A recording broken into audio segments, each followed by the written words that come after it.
So recently, after hanging out with some friends, it occurred to me that I have taken on the role of the listener in so many of my friendships, like not all, but some. And I was thinking about it on my way back home, wondering why this realization wasn't really sitting well with me. And looking back on my friendships, both past and present, there are just some friends that you have chemistry with. Unfortunately for me, those friends are few and far between. And it's not that I only look for like deep, close friendships, because sometimes, there are varying levels of closeness in friendship, and that's fine.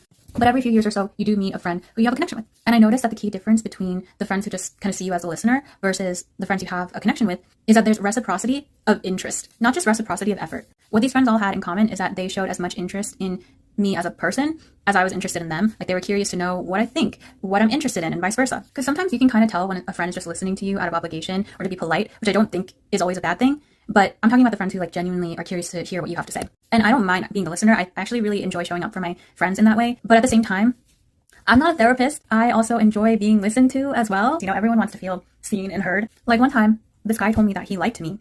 And in my head, I was like, what exactly do you like about me? I know that that's not true. You don't actually like me, because whenever we talk, you only talk about yourself and you never ask me anything. And at one point, he even told me that I'm a great listener. And I'm like, I hope that that's not the only trait you like about me. Great quality to have. But if the main reason why you like me is how good I am at listening to you, I just don't see this friendship or, relationship going anywhere or going any deeper than that. But yeah, I've become more and more cognizant of this friendship dynamic and realizing that reciprocity of interest in friendship is so important to me. Something I'll do to test the waters with a friend who I'm kind of in the process of getting to know is that I will share something, I'll put it out there, like when we're talking. And if they immediately kind of bring it back to themselves and they do this repeatedly, then I can kind of sense that this is not someone who really cares.